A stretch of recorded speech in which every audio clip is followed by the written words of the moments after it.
13. David Sharp. The tragic tale of David Sharp's death on Mount Everest has stirred enormous debate about the countless responsibilities climbers bear toward one another during dire situations. On May 15, 2006, David Sharp, a 34-year-old Englishman, met his end in Green Boots Cave on the fabled mountain's northeast ridge. What followed was a storm of controversy, questioning the moral obligations climbers have when encountering fellow climbers in times of distress. Sharp's plight was witnessed by over 40 different climbers ascending or descending the mountain, including a man named Mark Inglis, the first double amputee to make it to Everest's summit. Public outcry ensued when it became known that many passed Sharp without offering a helping hand. Even Sir Edmund Hillary, Everest's first conqueror, was disappointed after hearing the news. Media scrutiny intensified once the news spread, with Sharp's expedition company, Asian Trekking, facing harsh criticism. But the condemnation, especially towards Mark Inglis and Asian Trekking, may have been unwarranted. Sharp was discovered immobilized and severely frostbitten, rendering rescue efforts almost impossible in Everest's treacherous death zone above 26,000 feet. And past tragedies on the mountain underscored the challenges imposed by high-altitude rescues. Mark Inglis, grappling with severe frostbite himself, lacked the ability to assist Sharp effectively. He was also neither an experienced guide or leader. If Sharp had been mobile, though, climbers would have felt morally obligated to help him out. Sharp's predicament was a risk known to climbing Everest, which he understood and undertook alone and ill-equipped, despite having had prior frostbite injuries. Criticism that was directed towards Asian Trekking failed to recognize the distinction between guided and unguided climbs. Sharp opted for the latter, assuming full responsibility above Advanced Base Camp. Asian Trekking's no-service option, which was chosen by Sharp, relinquished its responsibility beyond the Advanced Base Camp. Sharp's decision to continue the climb solo, without Sherpa support and limited oxygen, heightened the peril of his endeavor. Also, his lack of communication equipment didn't help Asian Trekking's monitoring capabilities. The tragedy of David Sharp highlights the complex moral decisions climbers face on Mount Everest. While climbers have a duty to help fellow mountaineers in distress, the extreme conditions and individual choices on the mountain severely complicate rescue efforts. Sharp's body is still on Mount Everest to this day, although in 2007 it was removed from the public site. 12. Rob Hall. The death of Rob Hall on Mount Everest was so dramatic that it was eventually turned into a Hollywood blockbuster. Hall grew up in the rugged landscape of New Zealand's Southern Alps, where his passion for climbing first took hold. Early on, from his days exploring the formidable terrain to his later conquests of the world's highest peaks, Hall's journey was marked by a never-ending spirit of adventure. In 1988, Hall's goals soared to new heights when he met with his friend Gary Bull to tackle the Seven Summit Challenge. This bold endeavor would have them scaling the tallest mountains on every continent, culminating in the ultimate test of endurance, Mount Everest's unforgiving slopes. Supported by a few corporate sponsors, Hall and Ball embarked to achieve the extraordinary, shattering multiple records and capturing the imagination of their fans around the world. But along with all the fame came the burden of expectation, pushing Hall and Ball into a dangerous balancing act, teetering between ambition and safety. While recognizing the risks of courting danger for the purpose of thrill-seeking, the duo settled on a decision. They pivoted from professional climbing to guiding expeditions done through Adventure Consultants, a company they co-founded to share their love of mountaineering with less experienced enthusiasts. But tragedy struck in 1992 when Ball's life was taken by a surprise cerebral edema during a climbing expedition, leaving Hall to navigate the mountains by himself. The loss of his close friend was undoubtedly devastating, but Hall toughened up and forged ahead.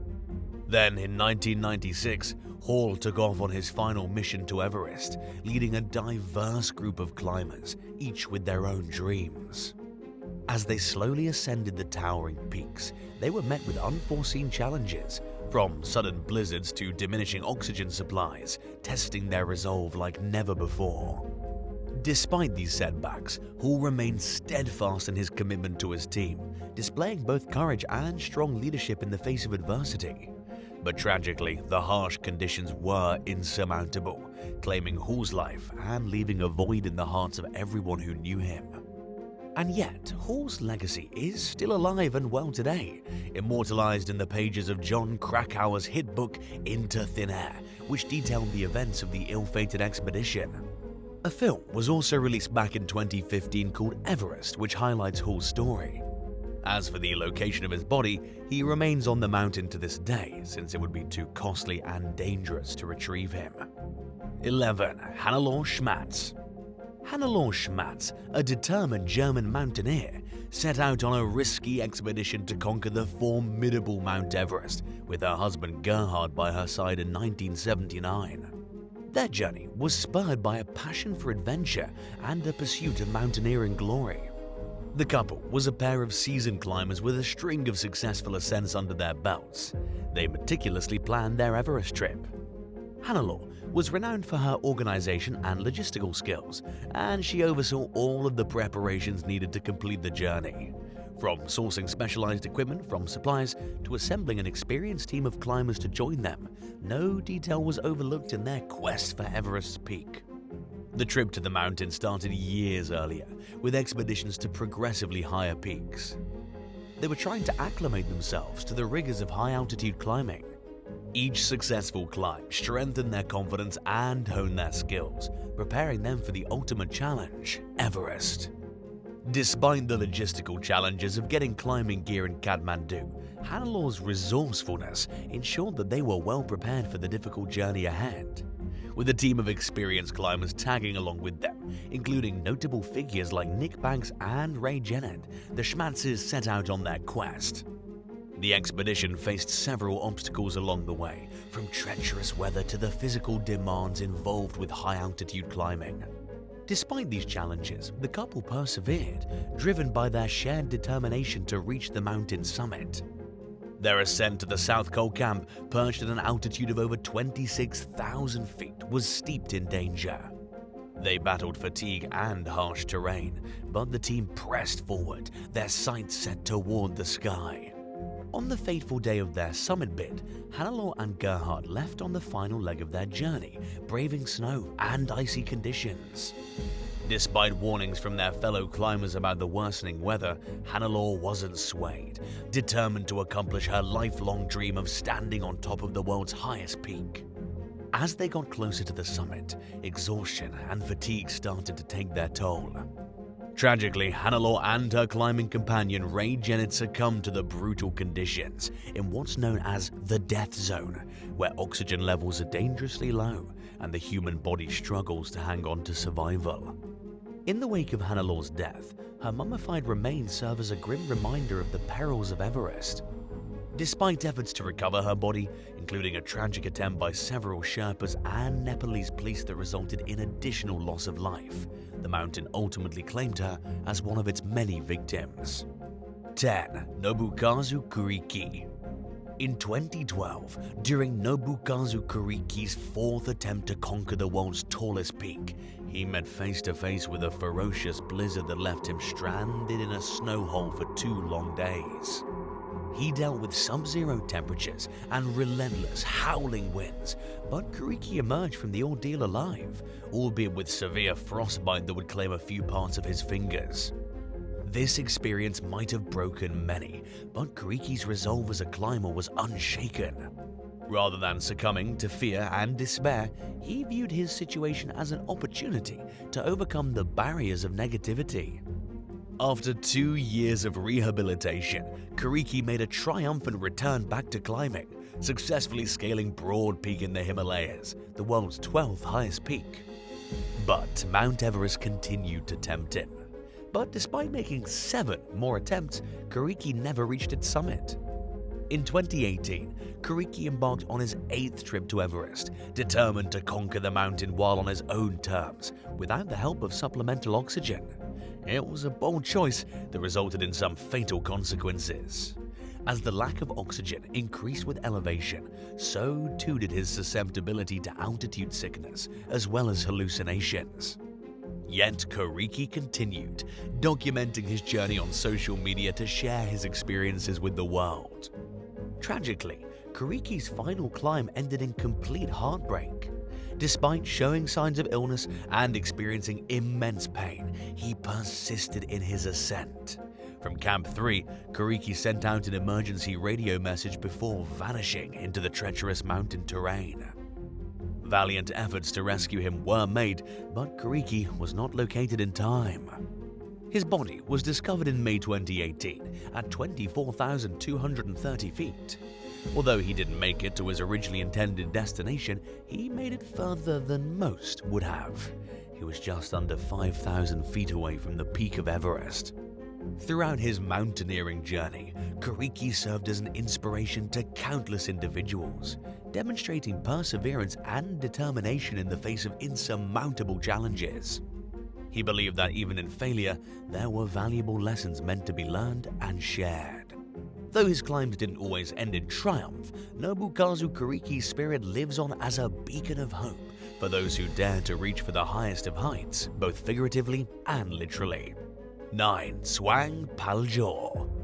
Tsewang Paljor, famously known as the man behind the Everest Green Boots, became a notable figure on the mountain's main climbing route even after his tragic demise. His story sheds light not only on the challenges of mountaineering, but also raises ethical questions about the practices involved. Paljor was born on April 10, 1968, in the small Indian village of Sakti. From a young age, he had a deep passion for heights and adventure. When he got older, he joined the Indo-Tibetan border police, but his dream of conquering snowy peaks never diminished. In 1996, he finally seized the opportunity to join India's Everest expedition, driven by both his love for climbing and a desire to support his family. Handpicked for his strength and bravery, Paljor embarked on the historic expedition, unaware of the dangers that awaited him on the trail. Despite his mother's constant request that he avoid the perilous journey, he was determined to bring honor to his family's name. The expedition, led by Mahendra Singh, left with the goal to make history by scaling Everest's northern side. But tragedy struck on May 10, 1996, when a deadly blizzard engulfed the whole of the mountain, claiming the lives of several climbers, one of which was Paljor. The expedition team ignored warnings of deteriorating weather conditions and pressed on towards the summit while staring down the eyes of the storm. They reached the top, but Paljor and his companions faced danger on the descent. Stranded in the treacherous death zone after the blizzard, they ultimately succumbed to the unforgiving conditions. Paljor's death underscored the dangers ever present in mountaineering and sparked debate over the behavior of climbers. The 2 o'clock rule, warning climbers to summit before 2 p.m. for safety reasons, was completely disregarded, leading to fatal consequences.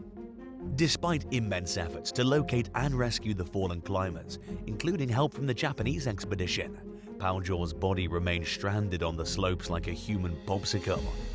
Dubbed Everest Green Boots, thanks to his distinctive footwear that was even visible from the climbing route, his presence served as a dark reminder of the mountain's dangers. Finally, in 2014, Paljor's body mysteriously disappeared from its resting place, which was a small cave within the death zone. But his body was later rediscovered not far from the original spot in 2017. His family's request for a snow burial was then honored by experienced climbers. 8. Francys Arsentiev. Francys Arsentiev, remembered famously as the Sleeping Beauty of Mount Everest, set off on a journey that would lead her to both the pinnacle of human achievement and the depths of tragedy. Born with an innate spirit of adventure, Francys was not a professional climber by trade. Instead, she found herself drawn to the challenge of scaling the world's highest peak with her husband, Sergei Arsentiev, by her side. Sergei was a renowned mountaineer, nicknamed the Snow Leopard, for his feats on several of Russia's tallest peaks. Their decision to tackle Everest without supplemental oxygen was bold, to put it lightly, but for the Arsentievs, it was the embodiment of their shared goal. Little did they know the treacherous path that awaited them. On May 22, 1998, Francys achieved a historic milestone, becoming the first American woman to reach Everest Peak without the help of supplemental oxygen. It was a moment of unparalleled glory. But amidst the air and biting cold, that moment of triumph quickly turned to tragedy. As Francys and Sergei started their descent from the summit, they faced the harsh realities of Everest's unforgiving landscape. Battling both fatigue and disorientation, the couple soon found themselves separated in the quiet darkness of the mountain's upper reaches. Alone and vulnerable, Francys eventually met fellow climbers Ian Woodall and Cathy O'Dowd, who were still making their own ascent. Woodall and O'Dowd were stunned to find Francys barely clinging on to consciousness, her body ravaged by the extreme icy conditions. Despite their best efforts to help her, the circumstances forced them to make a heart-wrenching decision: leave Francys behind to ensure their own survival. It was a difficult choice born out of necessity, a brutal reality forced by high-altitude mountaineering. Francys's plight captured the world's attention and sympathy, her frozen form becoming a haunting symbol of the dangers lurking on Everest slopes. For almost 9 agonizing years, her body stayed untouched amidst the snow and ice. Her son, Paul Di Stefano, grappled with the anguish of knowing his mum's fate, her image frozen in time on the world's highest mountain peak.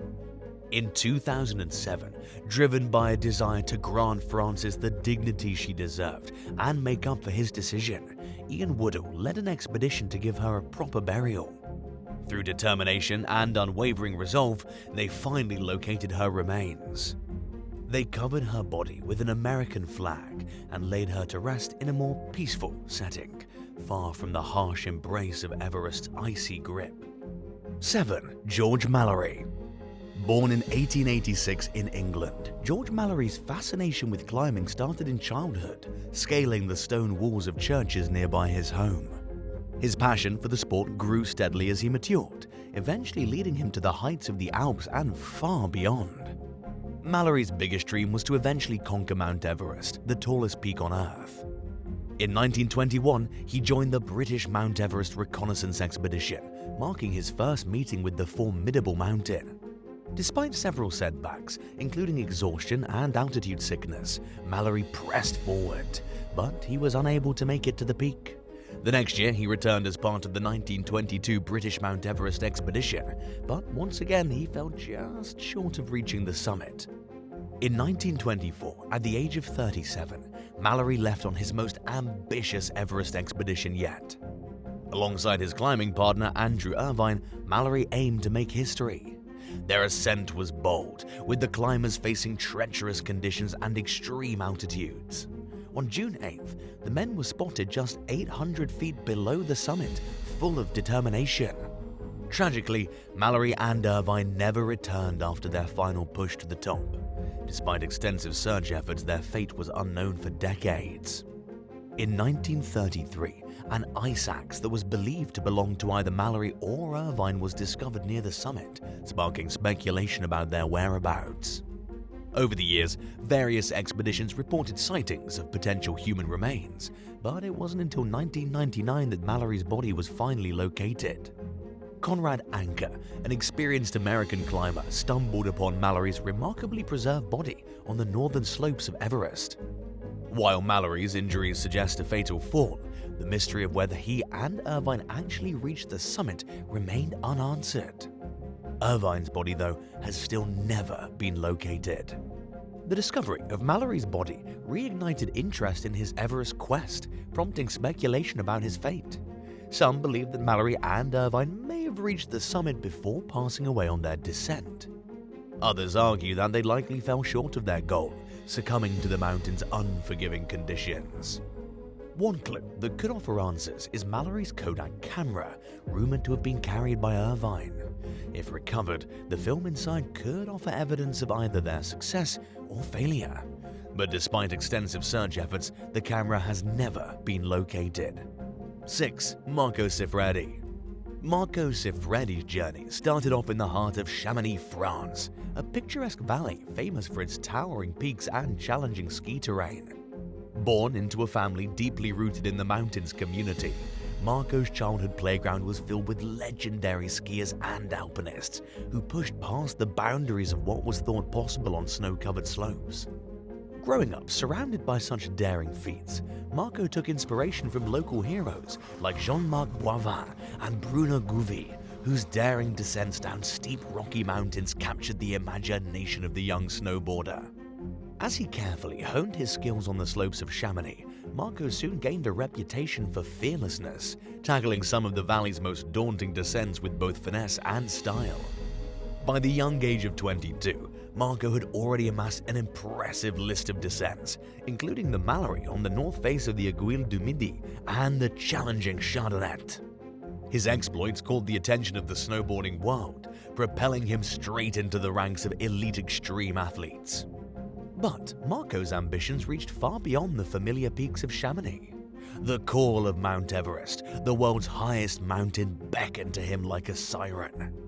With the support of seasoned guides and a determination that bordered on obsession, Marco set his sights on the ultimate prize, snowboarding down Everest. His journey to Everest was not met without challenges. In 2001, Marco attempted the summit but was unfortunately thwarted by unfavorable snow conditions. So he returned the next year, more passionate and determined than ever to achieve his dream. With each step closer to the summit, Marco's resolve grew, fueled by a burning desire to carve his mark into mountaineering history. On September 8, 2002, Marco stood at the top of the world, his snowboard strapped to his feet and the vast expanse of the Himalayas laid out before him. But reaching the summit was just half the battle. The real test waited in the descent down the slopes of the Hornbein-Couloir, a route fraught with danger. As Marco started his descent, disaster struck when his binding broke under the extreme cold temperatures. With the help of his Sherpa companions, he managed to repair the issue and continue his descent. But the challenges were far from over, as Marco navigated through treacherous terrain and tough weather conditions. Despite having skill and experience, Marco never made it back to base camp. His Sherpa team, watching from a distance below, witnessed a lone figure sliding down the mountain, but Marco's fate remained shrouded in mystery. His body was never discovered, leaving only questions about what had happened on that fateful day. A memorial was held in Marco's honor at Everest Base Camp. Amidst the sadness, Marco's legacy held firm, a testament to the unending spirit of those who dare to defy limits. Whether lost to the mountain or still wandering its slopes, Marco Siffredi's name lives on as a symbol of courage and passion. 5. Ueli Steck. Ueli Steck, the famous Swiss machine known from mountaineering legends, met his demise in a tragic accident near Nepal's Mount Everest in late April 2017. His sudden fall to the foot of Mount Nuptse, a formidable peak next to Everest, marked the end of an era for the climbing community and left a void that echoed throughout the Himalayas. Born in Switzerland and raised amongst the picturesque Alps, Steck's fascination with climbing was sparked when he was just a boy. His formative years were mainly spent exploring the rugged terrain of the Southern Alps, where he honed his skills and nurtured a passion for mountaineering. Steck's ascent to stardom began in 2012 when he first conquered Everest, setting the stage for his future journeys. His rapid ascents and daring feats earned him widespread fame, with fellow climbers marveling at his achievements. But his last expedition, in which he intended to scale both Everest and the nearby Mount Lhotse, ended in tragedy. The circumstances surrounding Steck's fall were a mystery at first, leaving his family and the climbing community reeling from the sudden loss. Mingmer Sherpa, representing 7 summit tracks, confirmed the news of Steck's death. Then, not long after the news broke out, further details were released by an official with Nepal's Department of Tourism named Kamal Prasad Parajuli. Parajuli apparently helped Steck plan his last trip to Everest. He claimed that in the Western Krim, a glacial valley located along the typical route to Everest, Steck accidentally slipped and fell 3,300 feet to his death. Tributes poured in from around the world, with fellow climbers and fans mourning the passing of a mountaineering icon. Ferran Latour, who shared the slopes of Everest with Steck, expressed sorrow of the loss of his friend and climbing companion. Steck's legacy reached far beyond the Himalayas, encompassing a series of remarkable achievements in the world of mountaineering. In 2015, he climbed all 82 alpine peaks, all of which reach over 13,000 feet into the sky in only 62 days. On Steck's website shortly before his death, he contemplated the fleeting nature of success and the relentless march of time. He understood the risks and challenges that he faced, but he continued to pursue his goals. All the while, he was driven by an unending passion for the mountains. That pursuit sadly led to his downfall. Unlike others from today's list, Steck's body was removed from the freezing mountainous landscape. He was cremated, and a memorial ceremony was held for him at the Deng Bosch Monastery in Nepal. Some of his ashes were even scattered in Nepal, while the rest were flown back to Switzerland and given to his family. 4. Michael Matthews. At only 22 years old, Michael Matthews was one of the youngest men to lose their lives on Mount Everest. He passed away on May 13, 1999, while trying to descend from the summit of the mountain. After over 20 years of searching, his body's still never been found. Born in the UK, Matthews grew up in an extremely wealthy family. His father was a millionaire, and Matthews built a life outside of mountaineering as a well-known merchant in London. On the day he died, he was accompanied by his mountain guide Mike Smith. They both reached the top of Everest that fateful day, but just 3 hours later, Matthews vanished during a surprise blizzard. He was the 162nd person to meet his end on the mountain. The climb that claimed Matthews' life was organized by OTT Expeditions, a company that had previously taken 29 climbers to the mountain's peak. Until the incident back in 1999, the company hadn't dealt with many accidents. Matthews paid $40,000 to participate. He was excited to accomplish one of his lifelong goals of conquering the world's highest mountain. But as we already know, the journey ended in tragedy, sparking legal consequences and fatal ones. The expedition group Matthews was climbing with made the decision to descend through Everest's death zone, which is located more than 26,250 feet above sea level. This detail caused a bitter dispute between a few of the tour guides, Matthews' family, and the company that organized the trip. As a result, Matthews' family sued the company, trying to blame them for the death of their beloved son. But in the end, the company proved that they weren't at fault, because Matthews was well aware of the dangers that come with scaling Everest. The family pursued further legal action after this decision, this time going after specific guides, but they never got the justice they felt was owed to them. After all, there have been numerous deaths on the mountain, and anyone who makes the climb knows exactly what could happen to them. The circumstances of Matthews' disappearance are still a mystery, and several versions of the story have been presented. Mike Smith claims that he was forced to abandon Matthews by himself when they were hit by a storm not long before reaching the summit. Another version suggests that Matthews was suffering from exhaustion and was disoriented. He was then either blown downhill by a strong wind or crossed a ledge and fell. 3. Maria Marisa Strydom. Maria Marisa Strydom and her husband Rom Gropel set out on an ambitious climb of Mount Everest back in 2016. During their ascent, they reached the south summit, the second highest point on Everest. But Strydom started experiencing severe altitude sickness, a condition that was only exacerbated by the extreme altitude of the death zone, where oxygen levels are considerably low. Recognizing the severity of her sickness, Strydom made the tough decision to turn back and descend to safer altitudes. But she asked Gropel to continue his climb without her. Gropel was deeply concerned for his wife's well-being, but felt compelled to follow her wishes, so he proceeded towards the summit alone.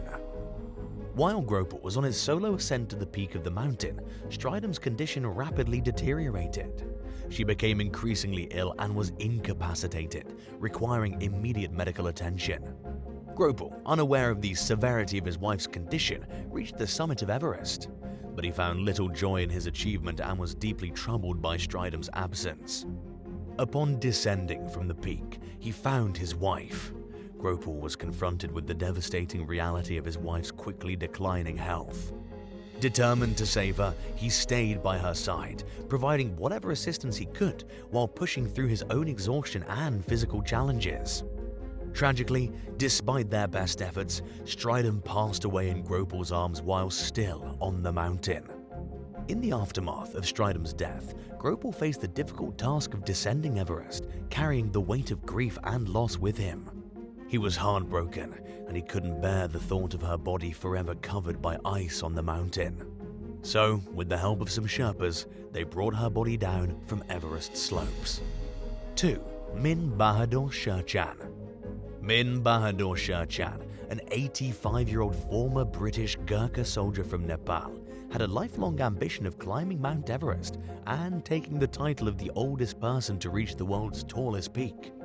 His goal was to surpass the record set by Japan's Yuichiro Miura, who climbed Everest at the age of 80 back in 2013. This feat broke Sherchan's previous record that he set at 76 in 2008. Tragically, Sherchan's quest ended at Everest's base camp, where he died on a Saturday afternoon in 2017. Nepali officials suspected that he suffered from a sudden heart attack. This marked the end of Sherchan's long rivalry with Miura, who was just 1 year younger. In 2013, Sherchan tried to reclaim the record at the age of 81, but he was forced to abandon the endeavor thanks to adverse weather conditions. Sherchan's determination to conquer Everest was unyielding despite several setbacks. In 2015, he was on his way to base camp for another attempt when Nepal was struck by a devastating earthquake, forcing him to abandon his trip along with many other climbers. His motivation stemmed from a desire to inspire others, notably older individuals, to dream big and pursue their goals despite their age. Sherchan started his climbing journey in 1960 with the ascent of Mount Dhaulagiri, the world's 7th highest peak. But he only contemplated climbing Everest at the age of 72. To prepare for this challenge, he set out on a 745-kilometer trek across Nepal back in 2003, a testament to his physical endurance.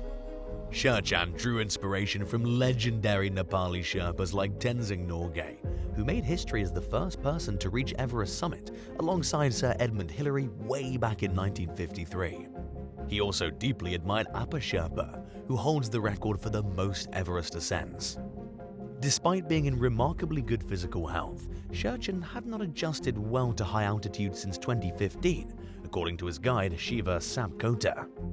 But his spirit was unstoppable, reflecting his belief that age should not complicate one's ability to achieve their dreams. Sherchan's body was flown from the mountain to Kathmandu, where his family and loved ones held a touching funeral ceremony to celebrate his life and accomplishments.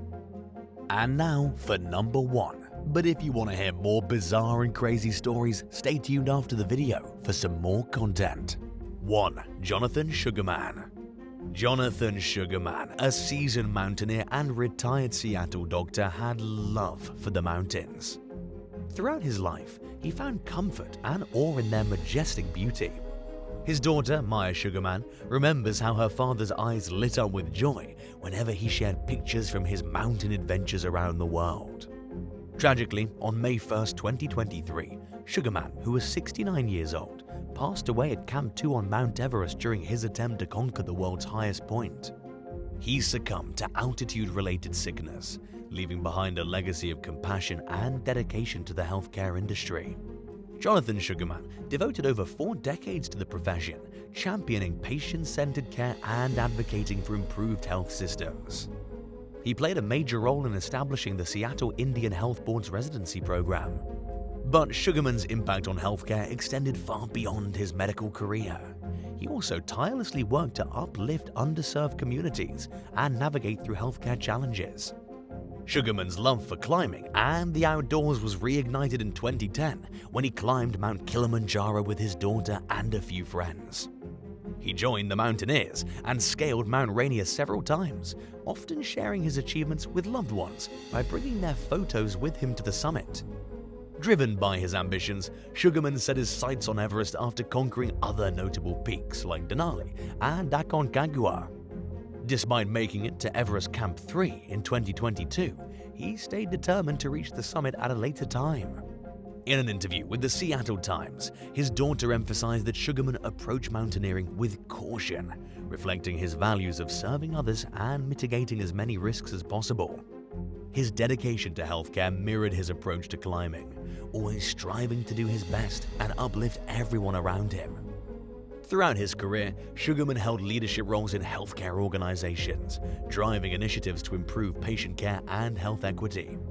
He navigated the challenges of the COVID-19 pandemic, leaving behind a lasting impact on the communities he served faithfully.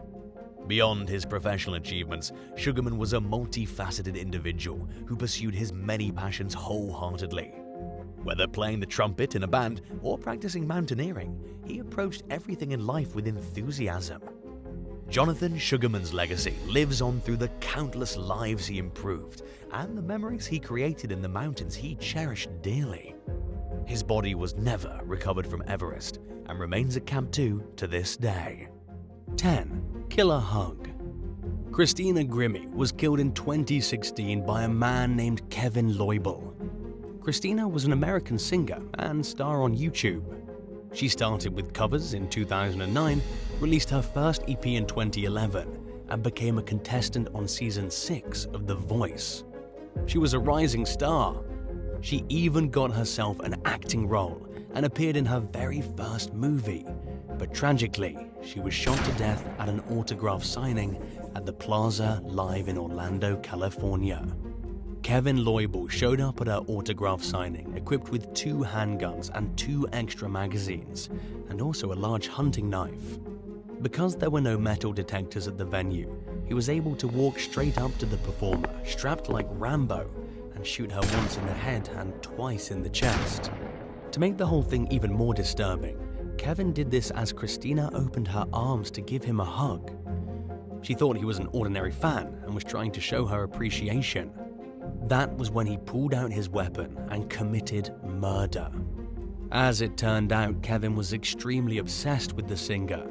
His colleagues described him as socially awkward and detached, and said his weird obsession with Christina Grimmie was far from healthy.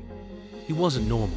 He frequently said things that struck his co-workers as weird and sad, but he never gave any indication that he was plotting a murder. It just seemed to have exploded inside him, all because of his obsession with a famous person he didn't even know. 9. Attack on Seth Rollins. During a live broadcast of WWE Raw from the Barclays Center back in November of 2021, a fan attacked superstar Seth Rollins. And all because he'd been catfished and scammed by an online social media account pretending to be the wrestler. In other words, the attacker believed Seth Rollins had trolled him on the internet, so he showed up to his match to get some action for himself.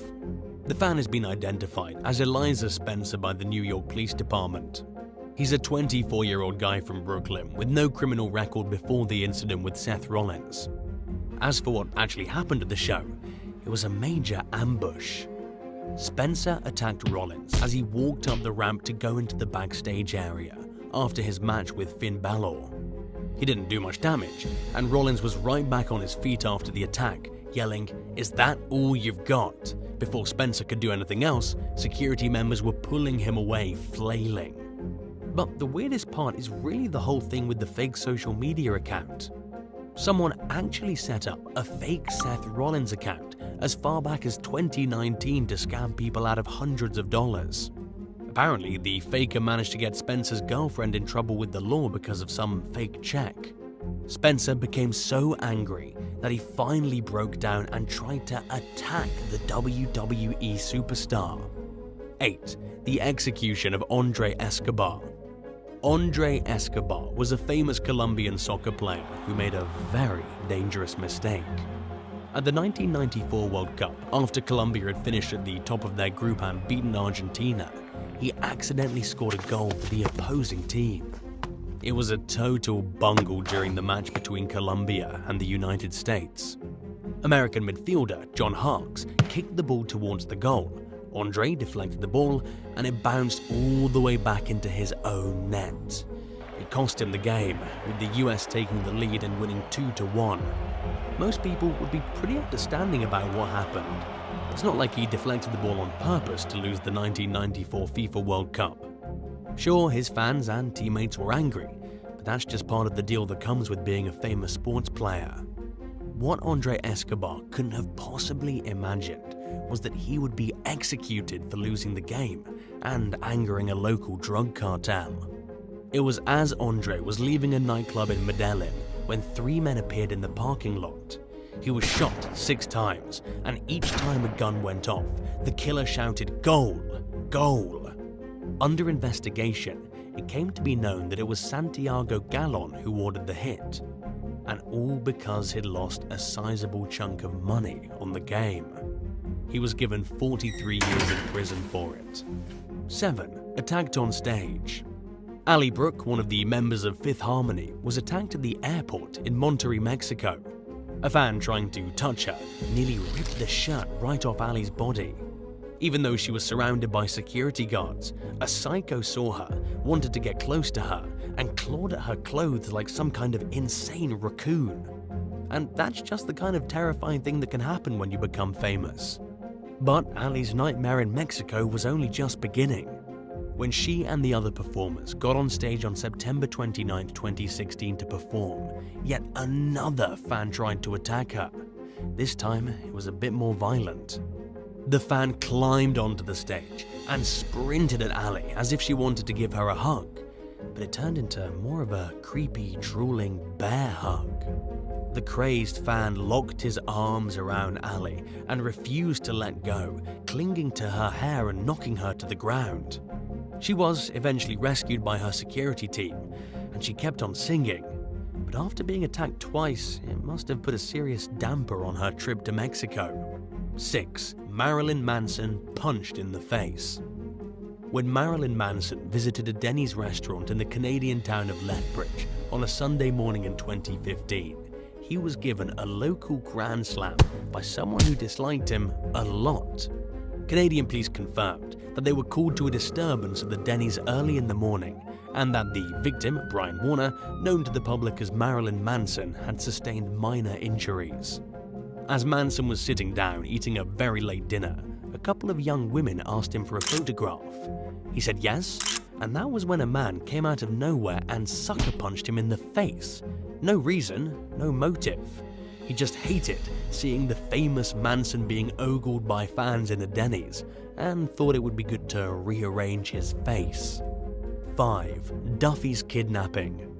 In February of 2020, singer-songwriter Duffy shared details of what has to be one of the most horrific experiences that's ever happened because of fame. The 35-year-old revealed that she had been abducted, then kept as a prisoner for over 4 weeks before she escaped. She had literally been kidnapped, drugged, and stolen to a foreign country. According to Duffy herself, it happened on her birthday.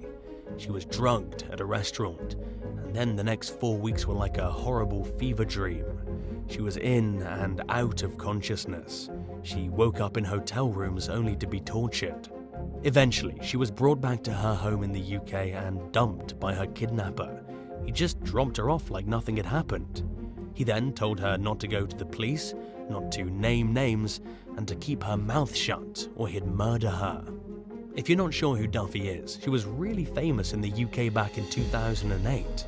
She had the top-selling album in the United Kingdom and then won 3 British awards and a Grammy. But after she released her second album in 2010, she vanished up until 2020. And it was all because of this terrifying incident, one that still has her afraid to be in the spotlight and suffering from PTSD. 4. Beating up Shia LaBeouf. Just like Marilyn Manson, Shia LaBeouf was also given a bit of a beatdown in a Canadian city, and all for being famous. This one was way back in 2011, at the peak of LaBeouf's fame. This was after Indiana Jones and Transformers, when he was really at the top of his game and before he started spiraling out of control. He was outside the Cinema Public House in Vancouver in the middle of the night when a group of drunk guys saw the famous LaBeouf. Apparently, they weren't fans of his. One of them took off his shirt and started beating him with his big, balled-up fists. At the time, LaBeouf was only 25 years old. He was in the province shooting a new movie with Anna Kendrick, and according to what witnesses said about the bar fight, it started inside and then dragged outside. Customers at the club said LaBeouf was involved in no less than 3 fights on that single Friday night. He just kept getting in confrontations. He was extremely wasted, and he took several punches straight to his face. The fight on the sidewalk happened simply because LaBeouf had argued with the guy inside and then been caught in the dark waiting for a cab. When you're young and famous and trying to party with the normies, this kind of thing's bound to happen. 3. Teresa Saldana. In the early 1980s, Teresa Saldana was a rising star. She played in movies like Defiance and alongside actors like Robert De Niro in Raging Bull. But during her rise to fame, something unexpected happened. She became the fixation of a mentally disturbed man who believed he was the angel of death. And in 1982, his obsession with Teresa turned violent. His name was Arthur Richard Jackson, a deranged fan originally from Scotland. He waited for Teresa to arrive at her home in West Hollywood. When she got there, he walked up and asked if she could confirm her name. She did, and he stabbed her with a hunting knife. He stabbed her so brutally that the knife actually bent from hitting her bones. Thankfully, a delivery man named Jeff Fenn saw what was happening and ran to rescue her. He wrestled the knife away from the deranged Arthur Jackson and called for an ambulance. By the time paramedics got Teresa to the hospital, almost all the blood had left her body and her heart had stopped working. Only after emergency heart and lung surgery and 26 fresh pints of blood was she brought back to life. Teresa survived the attack, but her life was never the same.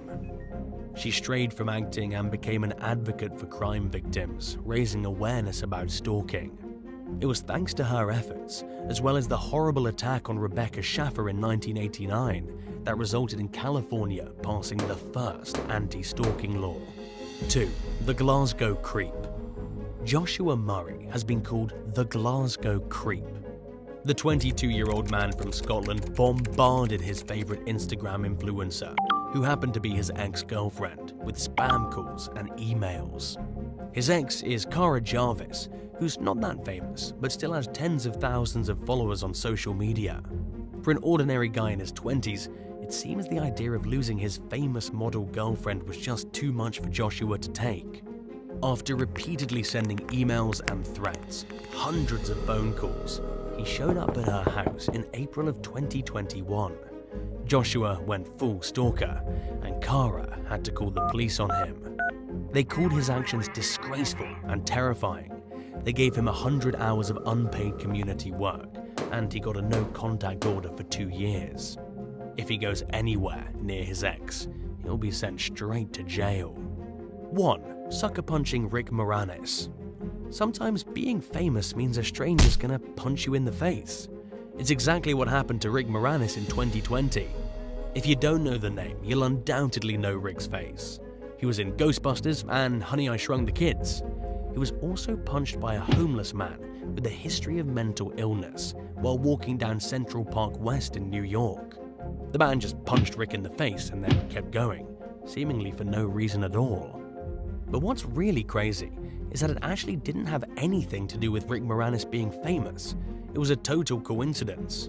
The man who punched him is Marky Ventura, and he has a dangerous history of sucker punching strangers in the face. He was hit with at least 5 assault charges within just 6 months of one another in the same year, each of them unprovoked. Sometimes he robs them, sometimes he just punches them and runs. Rick Moranis just happened to be in the wrong place at the wrong time.